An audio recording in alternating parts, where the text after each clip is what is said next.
Hi there people, hope everybody's well. Sorry I'm late in the day with this, but we'll try our best to get through this in the next wee while. The finishing date is the 12th of June actually, so that's like 4 weeks on Friday. But there's a bit of leeway with that, and an extra week I'll be happy. 19th of June, if possible. If there's any other circumstances, we'll try and take everything into consideration. As I say, I'm sorry being late with this. It's been quite tough trying to squeeze everything in the last few weeks. But I'm going to talk about control and modelling. But firstly, control. And I'm just going to kind of go into the background, the history of it, I suppose, a little bit, and then work my way through step by step until we get to like the transfer function. And so the first thing I'm going to look at, the first thing is a system. Systems are everywhere in evolution, in modern technology, everywhere. Any application of something is a system. And the most simplest form of a system is an input and an output. And here we have a process. And that is the most basic form of a system. Now, an example of this being a car accelerator, where if you depress it, this is a motor, you'll get more speed out of the motor. Or turning a tap on, for instance. You turn the tap, the water comes out. Right, and see, looking at a system, I'm going to look at a system, I'm going to look at a gun, right? And I'm going to look at, and something occurred to me when I was looking at this, is it's actually it's like a very kind of rudimentary digital system actually. It just occurred to me when I was looking at this. But I'm going to show you what I mean here. So if you imagine you've got a trigger, your gun, and a bullet comes out. Now if this trigger is set at 0, you could say, if it in its not fired position, and then once it fires, this will operate and a bullet will fire out. And actually, thinking about it, that is a form of digital control. Because what happens then is, say it's like not a gun that fires automatically, it's one that has to be reloaded. So how does that get reloaded? The only way here then is for the person who's firing it to reload it. But also the mechanism is, this would be reload. And in that situation, that would reset this trigger from 1 when it's fired. After it's fired, it went to 1, reset it to 0. So this reload is like a reset for that. Now, that's the mechanism, but what's going to control this mechanism? And this in a sense is what we call, it's like a feedback system. Now the mechanism here is the reload, but the control is actually a human. The human is a person who's assessing what is going on, knows that this has triggered, a bullet has came out, now is wanting to reload. So the control unit here is a human. The human knows that the trigger's been pulled and a bullet has came out there. Therefore it's time to reload and reset the trigger so you can fire another bullet. Humans come with lots of features that has taken years and millions of years of evolution to perfect. And if you want to study feedback systems, biological, climatic, human evolution, nature has found the best feedback systems so far, anyway. But we trying to what we try to do is look at the features. What engineers want to do is look at some of the features that we can take out the equation, so it doesn't need a human influence there that can make mistakes. We can have the best judgment in the world, but you can never do anything exact. For instance, imagine on the space shuttle, if you had the guy controlling the pilot watching the speed, and the engineer in the back with a lever controlling the thrust on the rockets. You imagine him saying, "Hey, faster, faster!" He's like, "Ugh." And he bother, slower, slower.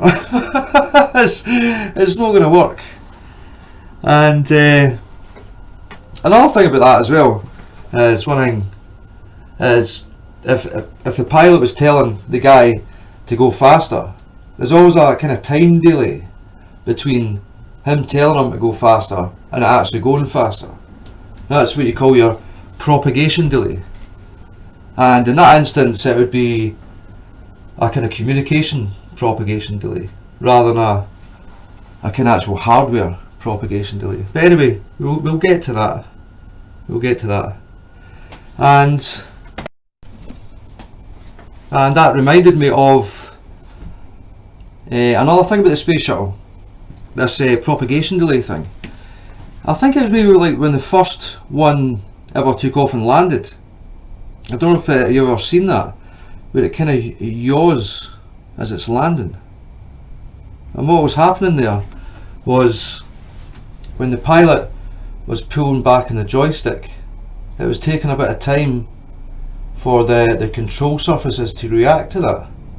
And what was happening is it wasn't pulling up as fast as he might thought it would have. So he's pulled back harder and it's went back faster. Then it's got to a point where it's went beyond the point where he wanted it to be, or she possibly, and has went down.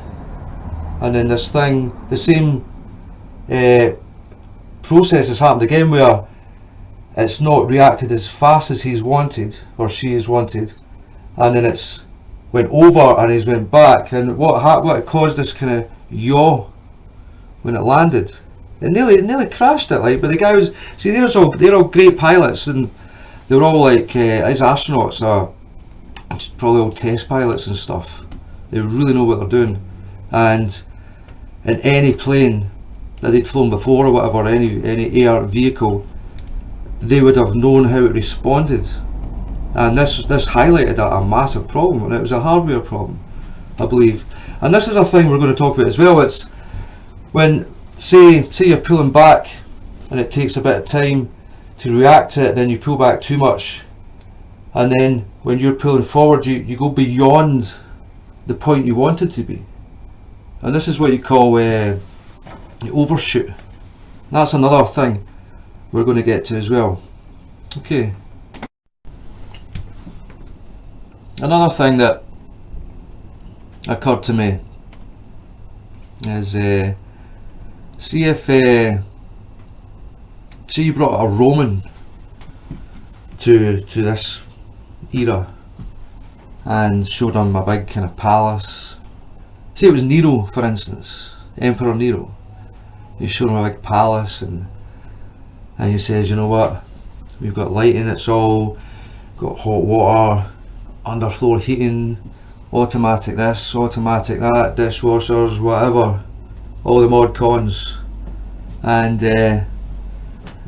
you kind of get the impression that you might not be that impressed, you know, because he'd be like, I had that, actually.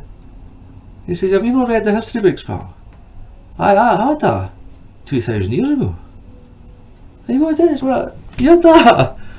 Well, it's kind of similar, but I had 5,000 people running it for me, actually, to be honest, though. But it worked for me. It was my thing, you know. Well, we all know what happened to Nero. He was a very, very troubled young man, actually. But that's another story. But you can see the limitations of, or the advantages anyway, of having automated systems. And since advancements of electrical and computing control, we've taken this beyond anything you could probably imagine, actually. Now, I'm just thinking about that concept of just getting people to do everything for you. Imagine like Star Trek, like Captain Kirk, he's like, beam me up, Scotty. And the boy in the line will be like that. What's he look like? He'll be like, you'll be lucky, mate, there's about 500 people there. People here. And Captain Kirk will go, could you beam me up? And the guy will go, well, I'm the oil pressure guy. I can't help you, mate. You may call back. But that kind of illustrates some of the problems: communication, delegation. Right. So let's see. Now I'm going to talk a little bit about feedback control here. It's been around for a long time. I'm sure, again with the Romans, I'm sure they had maybe for like the aqueducts and things, I bet they had places where that aqueduct could empty into and fill up. Then they would have kind of ball cock systems, blocked it once it was full and stuff like that. So that's been around for a long time. But one of the very first more modern industrial uses was the centrifugal steam governor, which some French guy invented it. I do apologise, I can't remember his name actually, but it was kind of endorsed by James Watt, or developed by James Watt, and he used it to control his steam engines. Now we'll have a quick look at that. Right, what this mechanism does is, if you had your steam getting supplied this way, this takes a tiny bit of that, it feeds it into this mechanism here, right? And the more steam and pressure that goes into the mechanism makes this spin and gives this more energy. And what happens here, the faster this spins, these balls here move out the way, and this pulls this mechanism up the way, which shuts this valve off, or reduces it anyway, if needs be. And so this is what we call, and the amount of steam that comes out of there is a kind of like in a proportion of what's going through there. So it's kind of like a proportional control type thing. And you can see the effect of the balls here when they spin round and move further out as they get more energy or more speed. It does move this up the way. Right, so this is a kind of one of the first industrial uses of feedback, kind of proportional feedback and it was used as a safety valve, and then eventually got used to kind of control steam engines.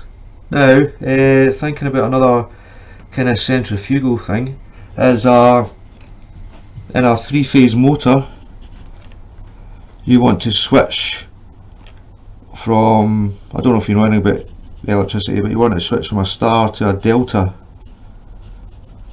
When you start the motor, you start it as a star electrical configuration, and then it switches to a delta after it gets to a certain speed. But what that actually is you have the motor turning at a certain speed, but then it has a kind of plate thing, and this has wee sections in it, and they move up once it gets to a certain speed. So in other words, it's very similar to this, where once it speeds up, there's an actual physical change, and they make use of the centrifugal force, and that this change, what that does is that switches the circuit from the star to the delta. So it's an automatic change. It doesn't need anybody to switch it over or regulate it. And that's kind of like using feedback from the speed of the rotation. Once it gets to a certain point, it knows through a physical thing. This is an example of like an analog system, where there's a kind of continuous input into this. But we'll get to that. And also, I forgot to say, you can maybe say, imagine it could only go from here to here, say, and this is maybe like switch off completely, and this is how high it can go, or how much, or the highest level of steam or whatever could be produced safely. This would be like boundaries or limits or parameters to the system. And this is a first indication of, or first kind of example of, we have limits to a system. Okay. Right, take a car for instance. You've got a pedal, you've got a motor, and depending on the input of the pedal depends on the speed of the motor. Right, to know what speed you're going, you'd maybe want to have a speedometer here, say, to tell you what speed you're going on the output side of the motor. Now, to depress the pedal here, this again, back to this human thing, this takes the input of a human here, i.e. the driver, to look at the speedometer and apply the necessary angle to the pedal. Now, if you get cars with cruise control, mind you, this is kind of taken care of, and this is where we have a feedback loop going back to somewhere along here. Now, where would this be? Would this be before the pedal or after the pedal, in terms of looking at it this way? Well, it's going to be before the pedal, because you'd want to look at this first before you make an application to the pedal. So let's see then. We have somewhere where these can kind of join, and this is going to be before the pedal, which goes to the motor, which gives you some speed. That's your feedback there. Right, now one thing about the accelerator here I have to mention is, imagine if the pedal was like that, right, and see that's, so say this is a pedal, right? Now, the further you push it down, the greater the acceleration, or when it goes back up this way, you have a kind of negative acceleration. So your speed doesn't really, it depends really on your kind of starting speed, because if you're going at 40 miles an hour, you're going to depress this at a certain amount to accelerate at a certain rate to get to 50 miles an hour. But if you were starting at say 0 miles an hour, you'd maybe want to press that down a bit further to get more acceleration, to accelerate faster. So this is really dependent on the angle then. The pedal, the application of the pedal to the motor is transferred by the angle of the pedal here. Just for saying sakes, you wanted to go from 0 to 50 miles per hour.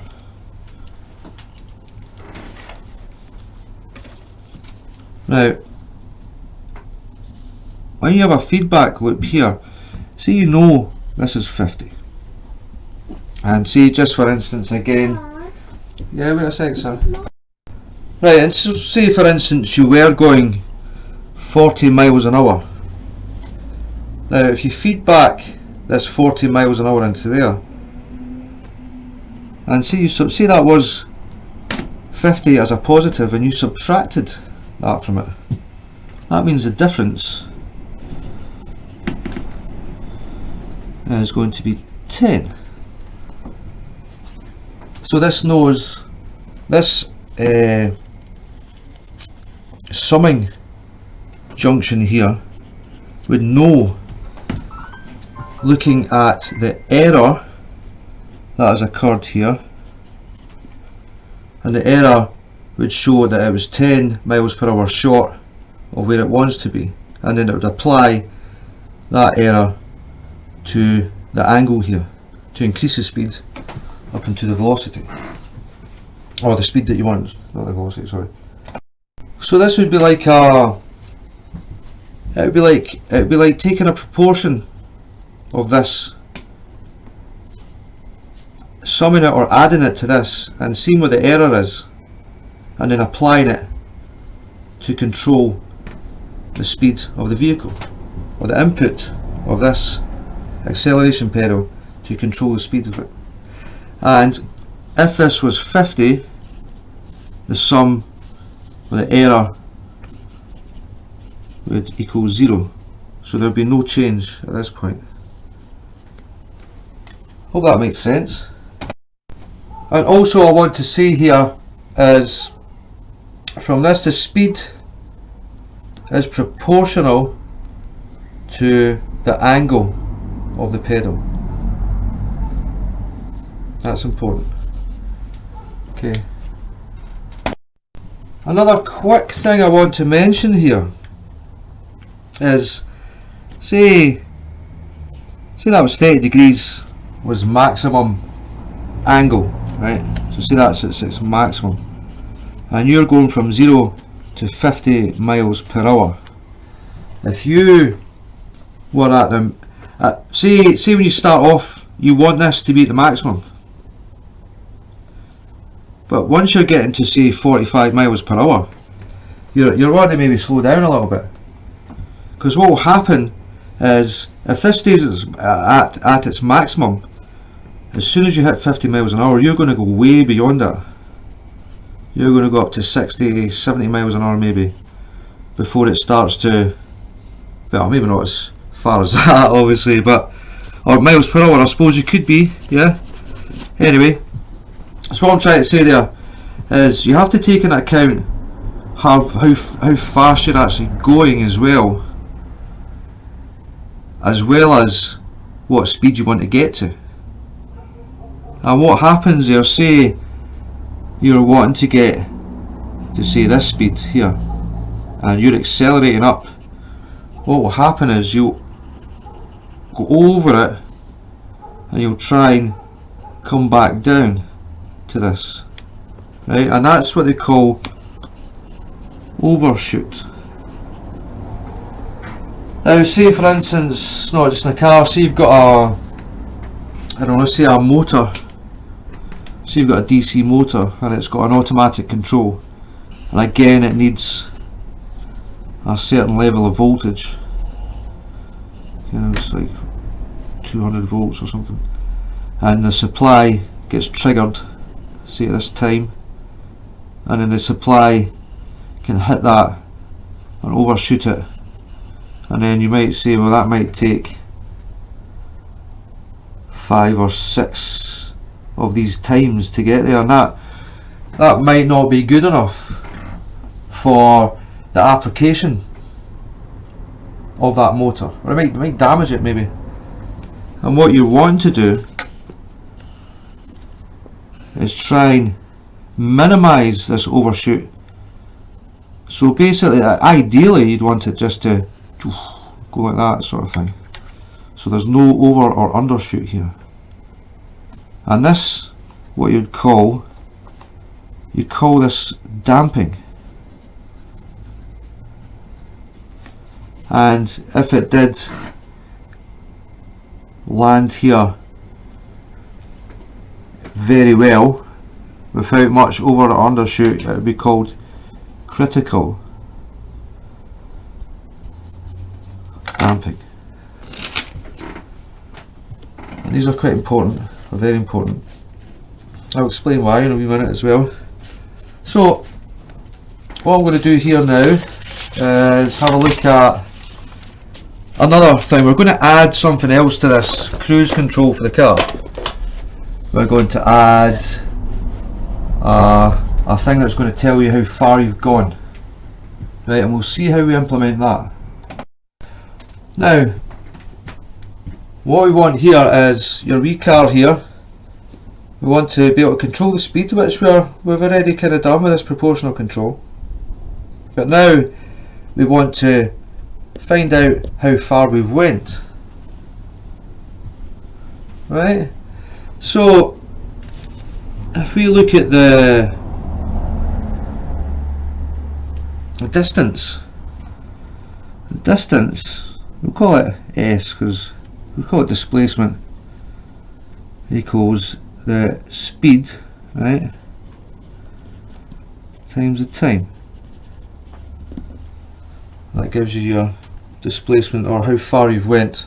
And we're wanting to go 50. Well, what we're saying is, say for instance we've accelerated up to our 50 miles per hour, and we want to travel, well, we're going to travel anyway 50 miles in that direction. So if we were to make a kind of graph of that, and say we're checking even every second possibly, we're kind of taking a wee reading and we're checking what's going on every second along here. Obviously I'm just generalizing this graph, and we're saying we have a velocity, or a speed, sorry, and this speed's, well, it was quite smooth, we had it quite smooth, didn't we? And it gets up to your 50 miles per hour and then keeps going. Now if we want to find out how far we've travelled here,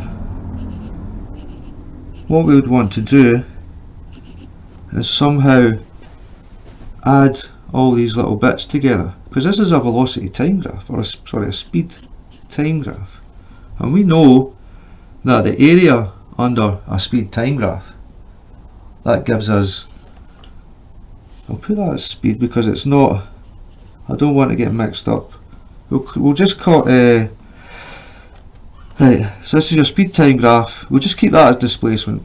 So your displacement is equal to the integral of the speed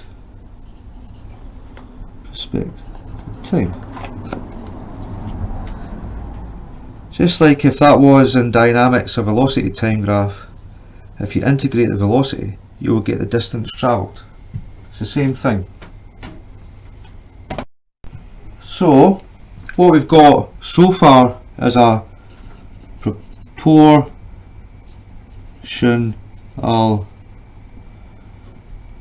control.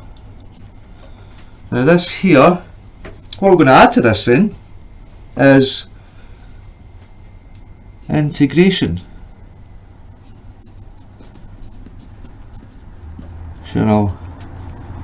Control. We are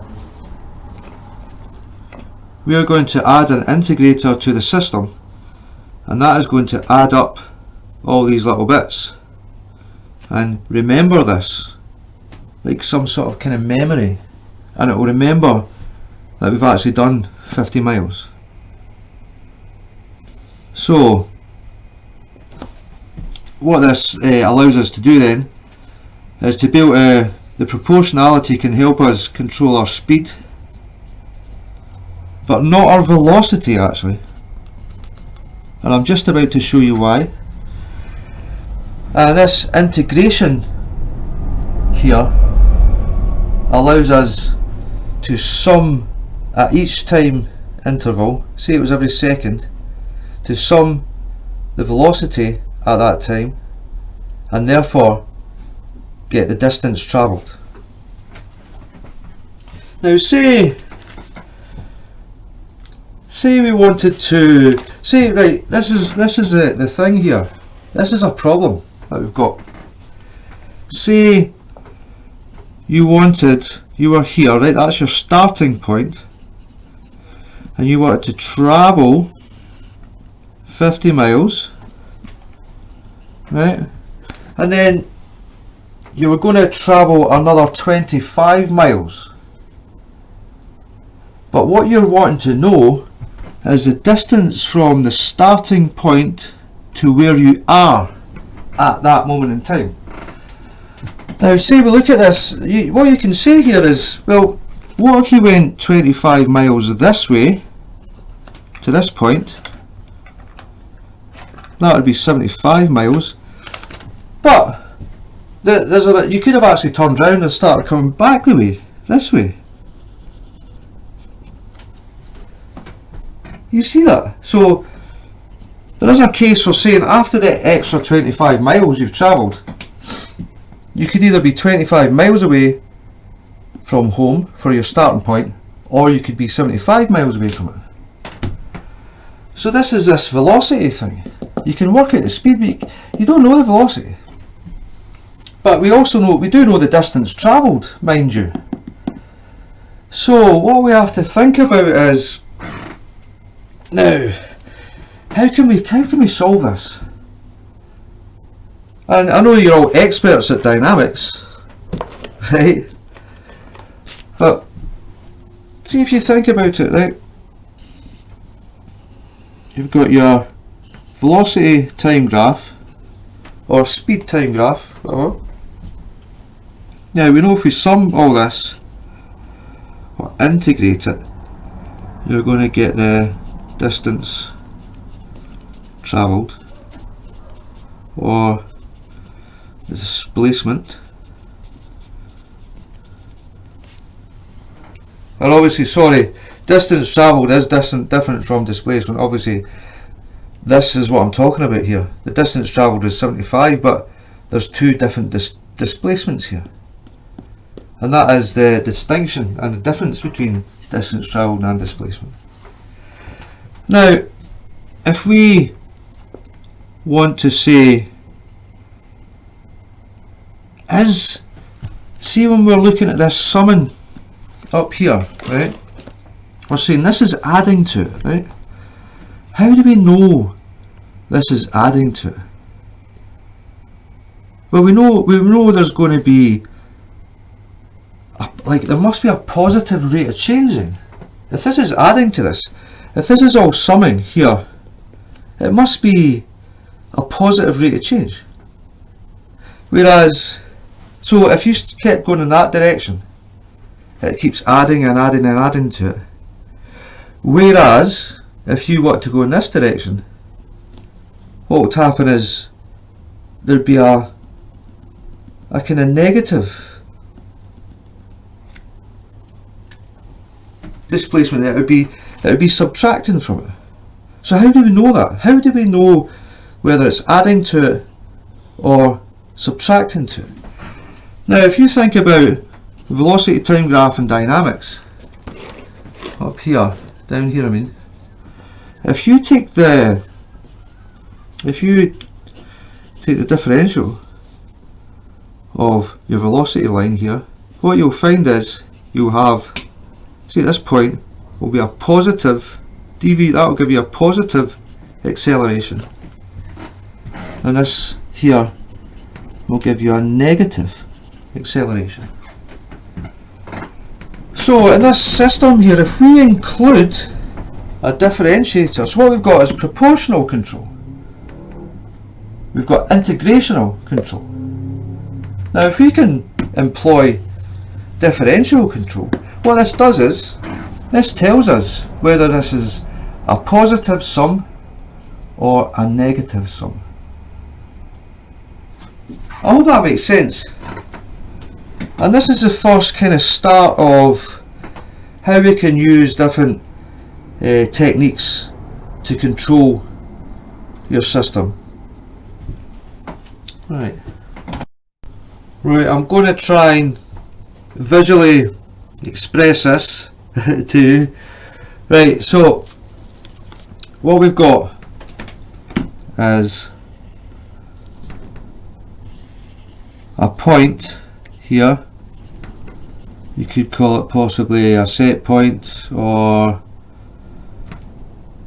it's somewhere you want to start from, put it that way. Now this symbol means it sums, and from that you get an error, and from what we just looked at with the different inputs there,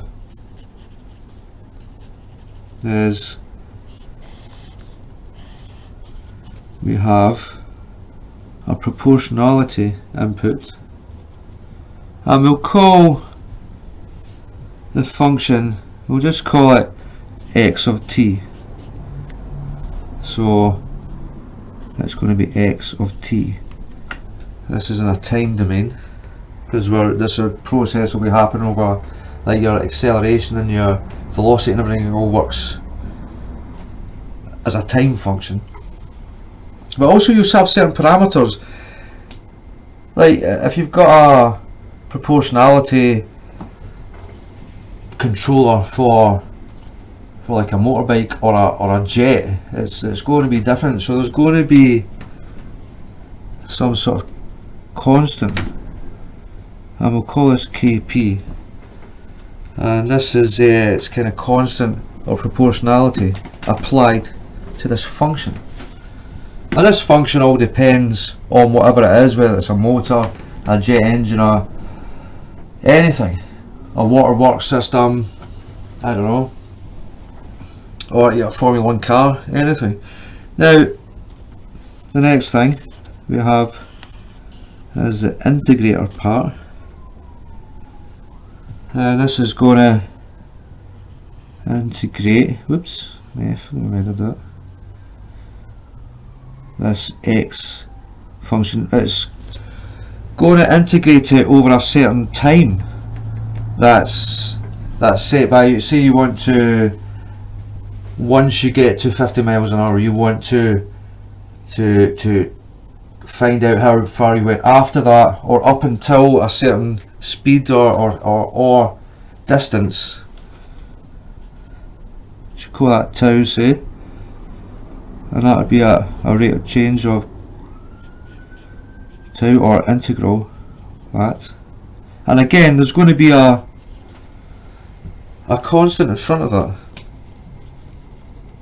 Well, what I'm just trying to illustrate here is we're trying to add these various techniques of control to this system we've got here, this cruise control thing we've got on the go. And then we would say that this is the differentiator, and again it's got a coefficient of d. We'll call that I, sorry, I've called that p, and this is coefficient of differentiation for this dx of t by dt. And then we're going to sum all these together, send this to the process. Oops. And then this is going to go to the output, and then from this we're going to have the feedback that comes up here, and that sets the starting point for the error, which goes through this process. And that kind of sums up a generalized view of feedback control. And this is a PID controller, very common, used in all sorts of industry. And I hope you can kind of see what's going on there. Right, what I'm going to look at now is what they call the transfer function. Right, so I'm going to write this down like algebraically. So this error here, say this is A and B. I've called that X of t. We could call this E of t, I suppose. And that is going to equal like B minus A. Oops, sorry. If that was B, that's going to be A minus B. So that's the error function. Then we want to find the transfer function. That is going to equal the constant, the parameter of the proportionality times the function plus the proportionality, sorry, I mean the coefficient or the constant of integration there of this time tau, the function of the time tau with respect to this time tau. And obviously this is just this is still in time. Obviously it's just a part of the time we're looking at, whatever part you want to look at. And the constant or the coefficient of differentiation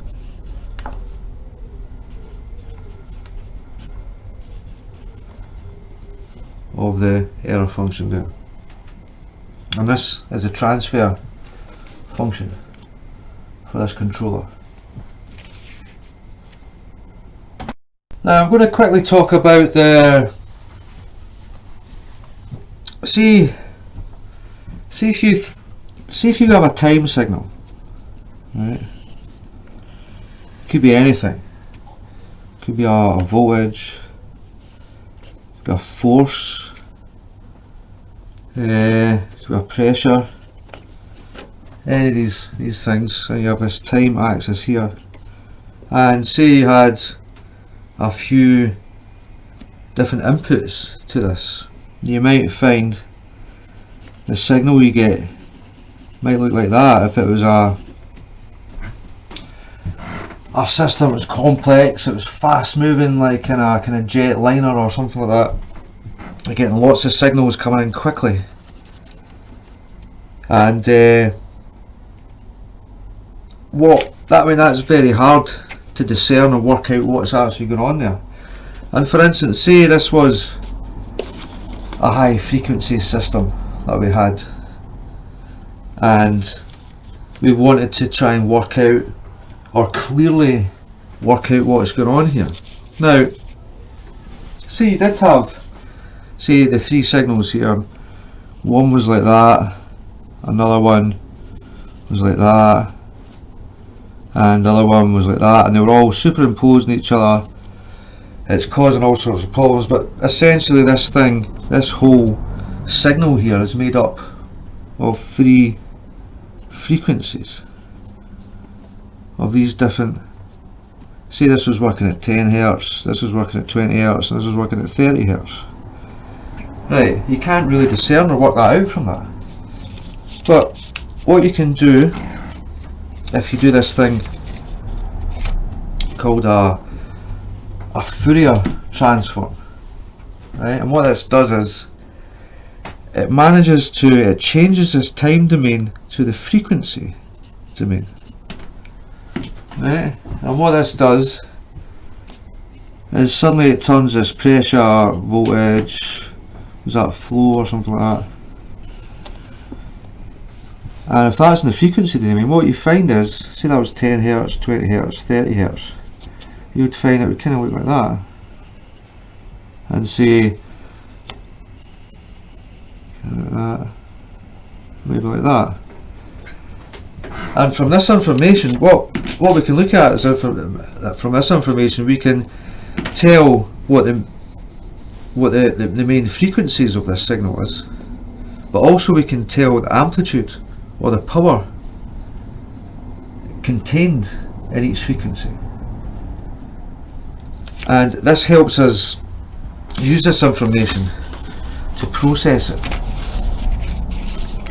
And a lot of thinking about processing is, I'll talk about processing in a wee second. Looking at this, what's happened here is this has went from the time domain to the frequency domain. Now, when we look more in depth at transfer functions, it is sometimes easier to analyse them if we transform the time domain to another domain. And what you come across all the time, and what we need to use to analyse this, is a thing called Laplace. And we use a thing, the Laplace transform.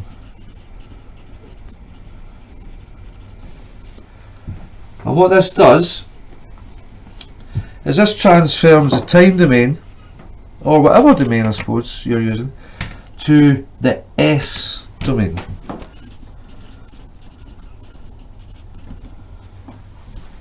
And what that means is, can you imagine you had a function, say f of x, and it has, say it was x plus 5 and x minus 2.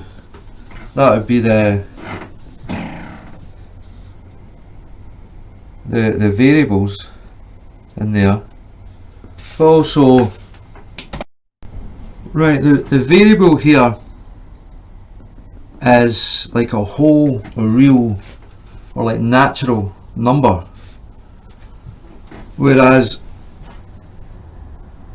when you transform to the S domain, it's where the variables are complex numbers. So the S domain, is a domain where you have real and imaginary parts to the variables. And it's actually, it's a lot, it's not as crazy as it sounds. And what you kind of end up with, where you have a graph where you have your real axis, right, and you have your imaginary axis here, and it maps your transfer function into this domain, where it differentiates or shows the difference between the real and the imaginary parts of your transfer functions. Okay, that's enough about that just now. I'm just going to wrap up here just now. I'm going to talk about the input signal. You have an input signal of some sort. So you have varying temperature or something, and this is, you want to control some sort of this is like your thermostat or something, and you want to control the heating output, whatever. Now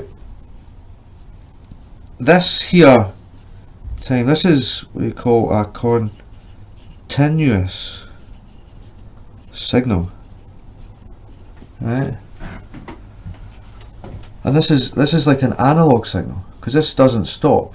This is just constantly applying to the input, and it is varying, or sometimes not varying, but it's always a continuous signal. And we have to think about a distinction between, if you had the exact same signal, can't quite replicate it, something like that. Now you have a discrete signal, and this is where you take tiny little chunks of it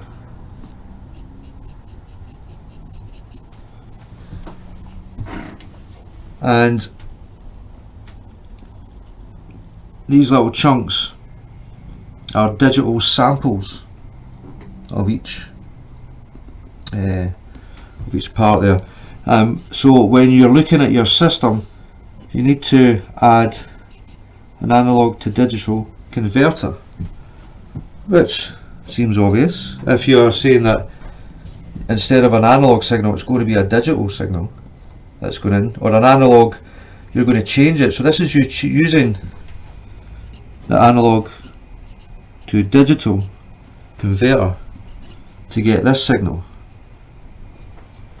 And there's a lot more to it than that, maybe depending, you get your resolution, you get, depending on how big these steps are, and you can, with better resolution stuff, you can replicate this much better. But we'll go into that maybe in a bit. We maybe don't need to go into that, but we might do if we've got time. I doubt it though. Right, so I'm trying to say that, and the thing is, right, you're saying, right, what is the advantage of changing it from that to that? Well, what this does is this allows us to incorporate a CPU, and this makes all the difference to modern control, digital control, avionics, car control, everything basically. And I don't think we're going to have to go into this too much, but I might talk about the kind of sample and hold thing they use, and the kind of what other methods we use to apply digital signals to our CPU, and then get a signal out that we can change again with a digital to analog converter to whatever actuator or process that you're doing there. Right, I think that's enough there, and I'll get another video out to you ASAP. Okay, thanks a lot, thanks for listening, bye.